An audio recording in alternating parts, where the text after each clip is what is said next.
Damai sejahtera Allah yang melampaui segala akal dan pikiran, itulah wilayah yang memelihara hati dan pikiranmu di dalam Kristus Yesus Tuhan kita. Amin. Bapak Ibu jemaat yang terkasih, firman Tuhan untuk kita renungkan bersama dalam ibadah Minggu Advent yang pertama hari ini tertulis dalam kitab Injil Lukas pasal 21 ayat 25 hingga ayat 36. Saya bacakan kepada kita demikian firman Tuhan. Kedatangan Anak Manusia, perumpamaan tentang pohon ara. Dan akan ada tanda-tanda pada matahari dan bulan dan bintang-bintang, dan di bumi bangsa-bangsa akan takut dan bingung menghadapi gerung dan gelombang laut. Orang akan mati ketakutan karena kecemasan berhubung dengan segala apa yang menimpa bumi ini. Sebab kekuasaan langit akan goncang. Pada waktu itu orang akan melihat Anak Manusia datang dalam awan dengan segala kekuasaan dan kemuliaannya. Apabila semuanya itu mulai terjadi, bangkitlah dan angkatlah engkau, sebab penyelamatanmu sudah dekat. Lalu Yesus mengatakan perumpamaan ini kepada mereka. Perhatikanlah pohon ara atau pohon apa saja. Apabila kamu melihat pohon-pohon itu sudah bertunas, kamu tahu dengan sendirinya bahwa musim panas sudah dekat. Demikian juga jika kamu melihat hal-hal itu terjadi, ketahuilah bahwa kerajaan Allah sudah dekat. Aku berkata kepadamu, sesungguhnya angkatan ini tidak akan berlalu sebelum semuanya terjadi. Langit dan bumi akan berlalu, tetapi perkataanmu tidak akan berlalu. Jagalah dirimu supaya hatimu jangan syarat oleh pesta pora dan kemabukkan serta kepentingan-kepentingan duniawi, dan supaya hari Tuhan jangan dengan tiba-tiba jatuh ke atas dirimu seperti suatu jerah, sebab ia akan menimpa semua penduduk bumi ini. Berjaga-jagalah senantiasa sambil berdoa, supaya kamu beroleh kekuatan untuk luput dari semua yang akan terjadi, dan supaya kamu tahan berdiri di hadapan Anak Manusia. Demikian pembacaan firman Tuhan. Bapak Ibu jemaat yang terkasih, menurut gereja Khusus HKBP, di minggu ini, minggu hari ini, kita memasuki minggu Advent yang pertama, atau juga disebut sebagai minggu tahun baru gerejawi. Di minggu yang lalu kita sudah memperingati minggu akhir tahun gerejawi dengan membacakan nama-nama jemaat orang-orang yang kita kasihi yang sudah lebih dahulu meninggalkan kita dari dunia ini. Dan di minggu hari ini kita memasuki minggu tahun baru gerejawi dalam minggu Advent yang pertama. Apabila kita sudah memasuki minggu Advent yang pertama, berarti kita sudah sangat dekat, dan begitu sangat dekat dengan perayaan Natal. Jadi perayaan Advent menandakan bahwa kita sudah sangat dekat dengan perayaan Natal, atau kita sedang menanti-nantikan perayaan sukacita, perayaan yang sangat besar, sebagaimana Yesaya mengatakan dalam kitab Yesaya pasal 9 ayat 2,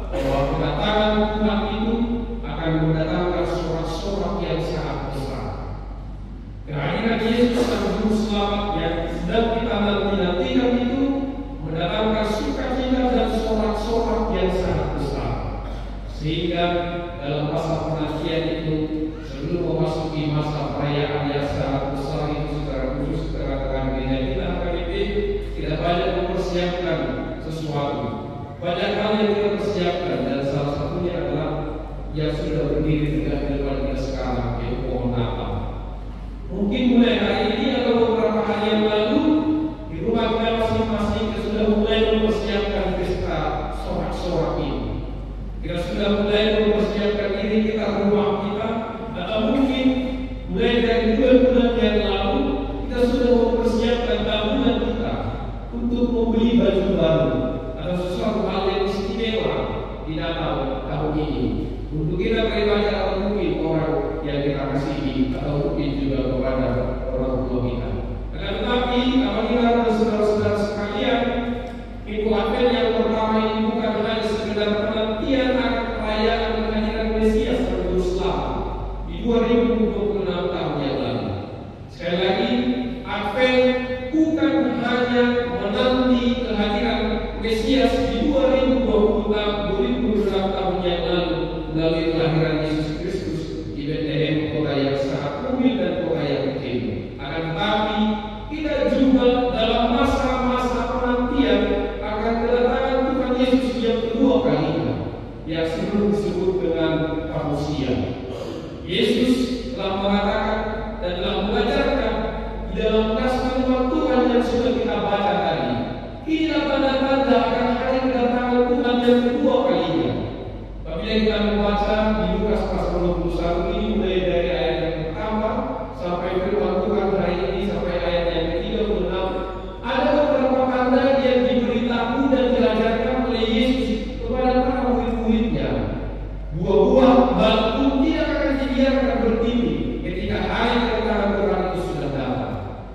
Bangsa akan bangkit melawan bangsa, kerajaan akan bangkit melawan kerajaan, sakit penyakit, gempa bumi, manusia akan mati secara tiba-tiba, orang percaya akan ditangkap dan akan dibunuh. Dan beberapa tanda dijelaskan dalam firman Tuhan hari ini di ayat yang ke-25.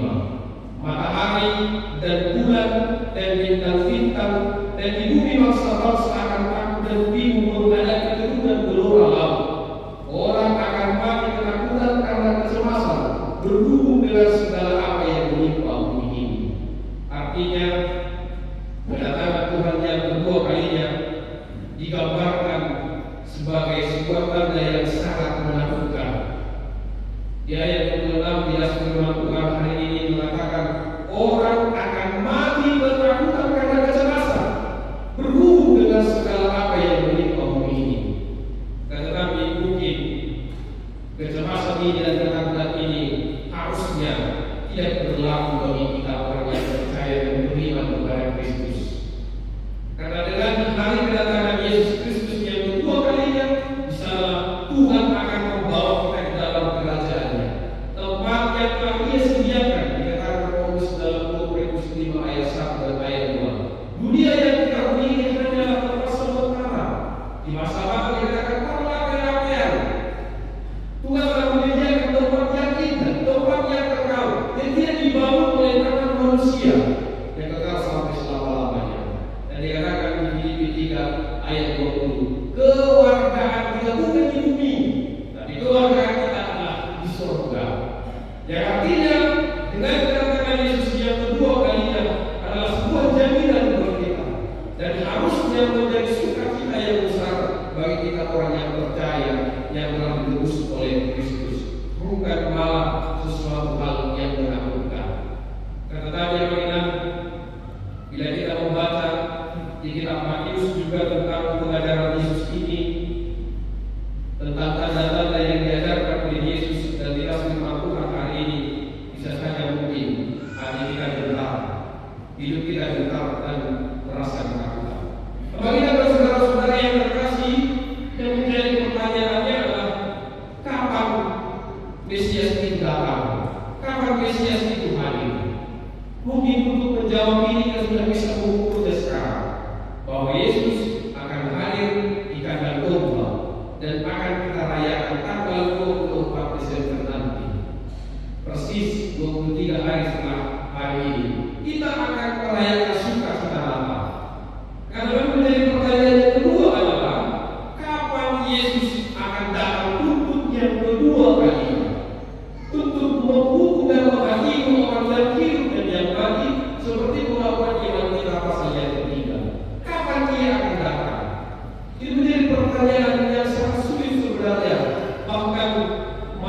sepintar apapun, sebijak apapun, tidak akan bisa menafsirkan dan meramalkan kapan Yesus akan datang yang kedua kalinya. Apabila saudara-saudara yang terkasih, sejak zaman dahulu berpuluh-puluh tahun yang lalu, banyak orang yang mencoba meramalkan tanda-tanda yang Yesus ajarkan. Kita sudah membaca tadi tanda-tanda yang Yesus ajarkan. Dan apabila kita membaca di Injil yang lain, di Matius, masih lebih banyak lagi Yesus ajarkan di Matius pasal 24, dan di Markus banyak lagi tanda-tanda yang Yesus ajarkan tentang hari kedatangannya. Banyak orang yang berusaha menafsirkan atau bahkan sampai meramalkan hari, bulan, tahun, dan jamnya Yesus akan datang untuk yang kedua kalinya. Banyak orang yang berusaha untuk melakukan itu.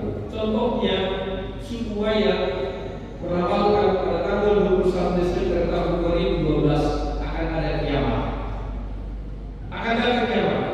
Tanggalnya, bulannya, dan tahunnya diramalkan dengan sejelas-jelasnya.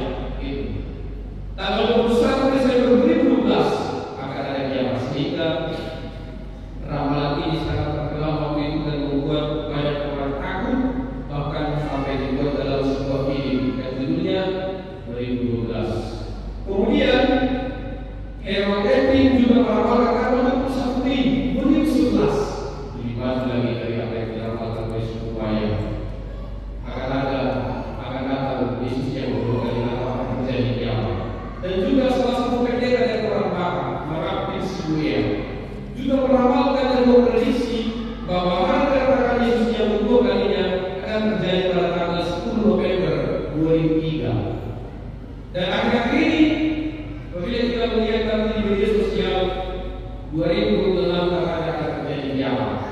Yang belum menikah segera menikah, yang belum punya pacar,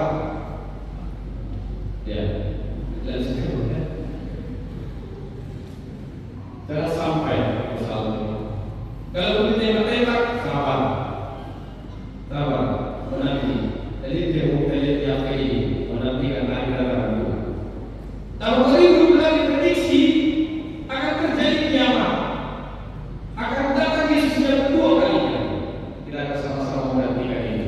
Apakah 2026 benar-benar terjadi kiamat atau tidak?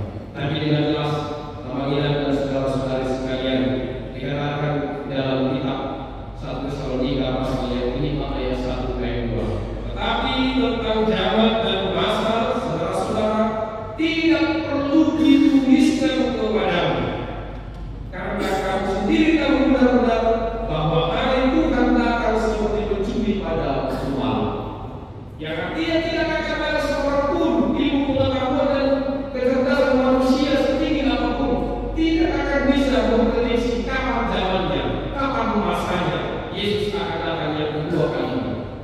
Sekali lagi di Matius 24 ayat 44 dikatakan, sebab itu hendaklah kamu juga siap sedia, karena Anak Manusia datang pada saat yang tidak kamu duga.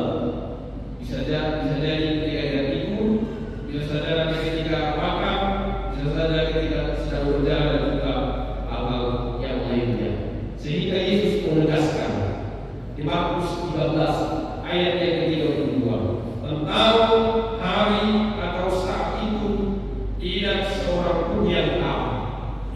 Malaikat-malaikat surga pun tidak, dan Anak pun tidak, hanya Bapa saja.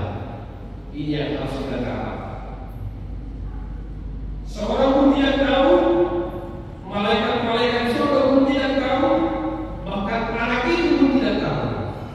Tapi yang tahu kapan harinya, masanya, dan zamannya hanya Bapa yang di surga. Oleh karena itu saya mau mengatakan hari ini, bagi siapapun yang mencoba meramalkan dan memprediksikan akan hari kedatangan Yesus yang kedua kalinya, dia telah melakukan anak itu. Berarti dia lebih tinggi daripada anak itu. Berarti dia lebih tinggi daripada malaikat. Karena dalam firman Tuhan di Markus pasal 13 ayat 32, Yesus menegaskan bahkan dia sendiri pun dengan keterbatasan dalam dirinya, karena dia adalah manusia 100% dan 100% Allah atau Tuhan, dan kita imani dia tidak mengetahui kapan Tuhan akan akan datang yang kedua kalinya. Oleh karena itu, sesuai dengan tema minggu kita hari ini, berjaga-jagalah senantiasa dan berdoa. Harinya akan datang. Satu hal yang pasti melalui apa yang diajarkan oleh Yesus dalam perumpamaan tentang keonaran, musim akan datang, musim akan berganti. Tandanya adalah tunas zaitun. Apabila tunas pohon ara dan juga tunas pohon zaitun itu sudah tumbuh, maka akan segera berganti dari musim dingin ke musim panas. Maka tanda itu sudah diberitakan dalam Injil, maka siap sedialah untuk menyambut musim panas, untuk menyambut hari kedatangan Yesus yang kedua kalinya. Persiapkanlah segala sesuatunya. Berjaga-jagalah, peliharalah iman kepada Kristus, sehingga pada hari Dia datang kita tidak terjerat oleh dunia ini. Itu dikatakan dari ayat yang ke-28. Kita tidak terjerat oleh apapun yang mengikat kita di dalam dunia ini. Oleh karena itu, apabila dan saudara-saudara yang terkasih, apa yang bisa kita renungkan, apa yang bisa kita hidupi menjadi pesan minggu Advent yang pertama di minggu hari ini. Ada dua pesan penting bagi kita. Yang pertama, berjaga-jagalah, jangan tertidur, jangan dimabukkan oleh pesta dan minuman, dan selalu berdoa. Berjaga-jaga karena Yesus telah memberikan tanda melalui pohon ara. Jadi pohon ara yang diumpamakan Yesus di sini seperti yang saya jelaskan tadi adalah sebuah pertanda akan bergantinya musim. Maka kepada kita telah dijelaskan melalui Injil, melalui firman Tuhan, melalui khotbah-khotbah yang sudah kita dengar bahwa hari kedatangan Tuhan itu pasti, tapi belum waktunya, belum harinya, dan kita tidak akan tahu, dan satu orang pun tidak akan tahu. Oleh karena itu, karena tidak memahami dan mengetahui bahwa kedatangan Tuhan itu pasti, oleh karena itu kita harus membangun hidup yang baru di dalam Tuhan. Sama seperti tunas pohon ara itu melambangkan kehidupan yang baru. Maka di minggu Advent ini menjadi masa-masa perenungan bagi kita menanti Yesus yang akan datang yang kedua kalinya, sekaligus menantikan perayaan hari kelahiran Sang Mesias, kehadiran Mesias di tengah-tengah dunia ini di 2026 tahun yang lalu. Sehingga pesan Advent hari ini adalah milikilah sikap hidup yang baru dan cara hidup yang baru, penghidupan yang baru. Kalau mungkin orang lain masih sama dengan kehidupannya, maka orang yang percaya harusnya tidak. Orang yang percaya harus berbeda dari cara pandang orang lain. Sehingga dikatakan dalam nas firman Tuhan hari ini, berjaga-jagalah supaya kamu tidak dimabukkan oleh minuman, tidak dimabukkan oleh pesta orang. Minuman dan pesta orang ini adalah sebuah metafora. Banyak hal yang bisa membuat hidup kita terlena, banyak hal yang bisa mengikat kita, sehingga kita mengabaikan iman kita kepada Tuhan, sehingga kita tidak peduli dan tidak sadar bahwa sebenarnya tempat kita yang sesungguhnya bukan di dunia ini. Paulus telah mengajarkan dengan jelas bahwa keluargaan kita bukan di dunia ini, keluargaan kita adalah di surga. Sehingga kita banyak mengabaikan hal ini, hal-hal yang di dunia ini sering mengikat kita dan membatasi kita kepada Tuhan. Banyak hal yang membatasi kita kepada Tuhan yang kita usahakan setiap hari. Mungkin pekerjaan kita pada akhirnya akan membatasi waktu kita kepada Tuhan. Mungkin pasangan kita juga bisa jadi membatasi hubungan kita dengan Tuhan. Mungkin juga kuliah kita membatasi hubungan kita kepada Tuhan. Karena banyak orang yang demikian, teman-teman. Sebelum dia pacaran, dia boleh dikatakan orang yang sangat rajin beribadah, dan sesudah memiliki hubungan dengan orang lain sesama bukan gereja, dua-duanya menghilang. Dua-duanya lenyap dari pekerjaan gereja. Tidak ada dua orang demikian. Yang biasanya PKP hasilnya satu, tidak WA. Semoga tidak ada di antara kita. Amin. Salah sedikit yang jawab. Amin. Asal usul pengalaman, kan? Kami kalau saya sendiri apabila khusus sebagai apostol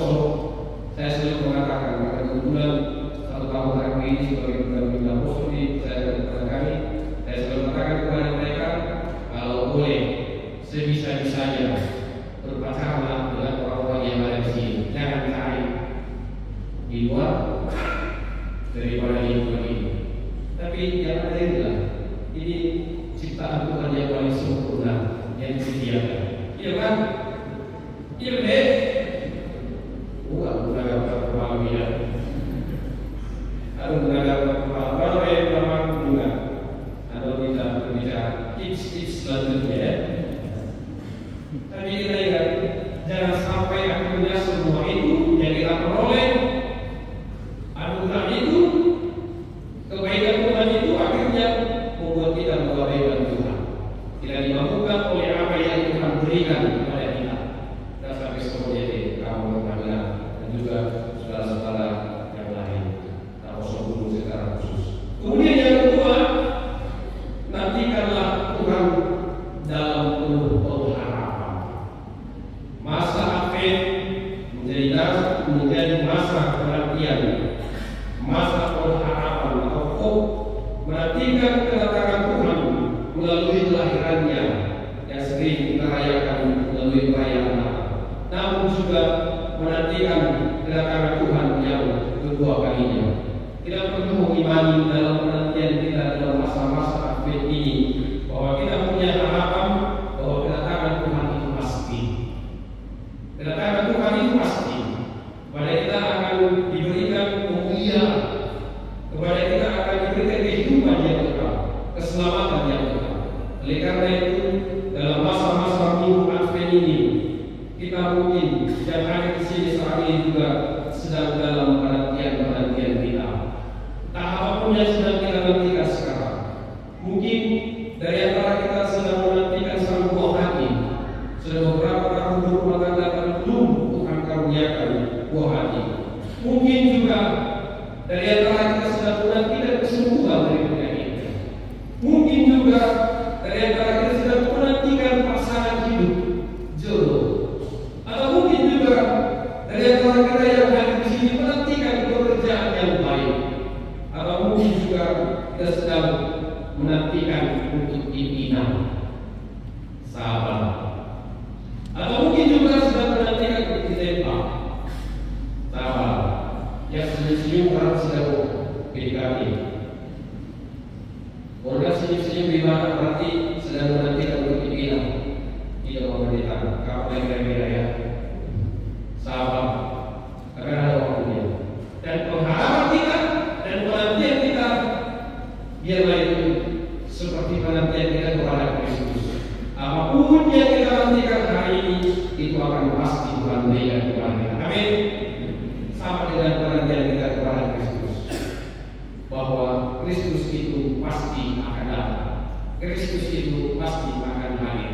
Apapun yang sedang kita harapkan sekarang, Tuhan akan menghadirkan itu di tengah-tengah hidupmu. Amin. Kita berdoa.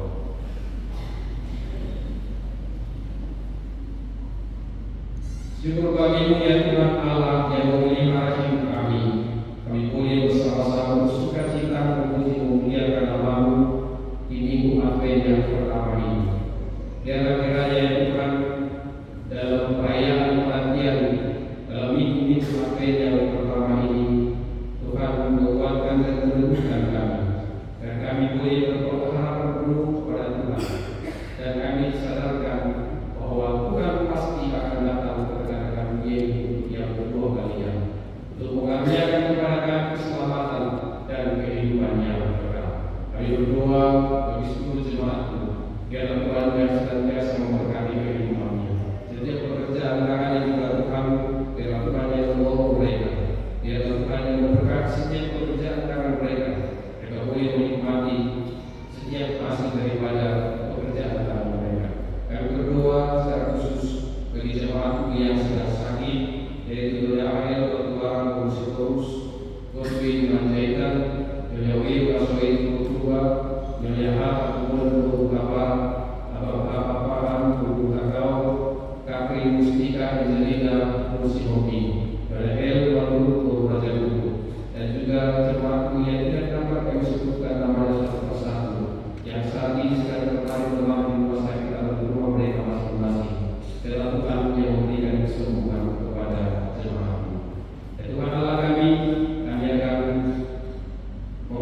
mempersiapkan diri kami dalam masa-masa perayaan Natal, secara khusus dalam masa perayaan Natal di gerejamu kami di Palembang di hari Jumat dan Sabtu yang akan datang. Kami akan merayakan Advent dan Natal sekolah minggu Provinsi dan Provinsi. Biarlah Tuhan yang memberkati setiap persiapan anak-anak sekolah minggu dan juga guru-guru yang mendampingi mereka dengan memberikan kekuatan dan kesehatan, sehingga perayaan Natal itu boleh menjadi sukacita bagi umatmu, secara khusus bagi anak-anak sekolah minggu, dan perayaan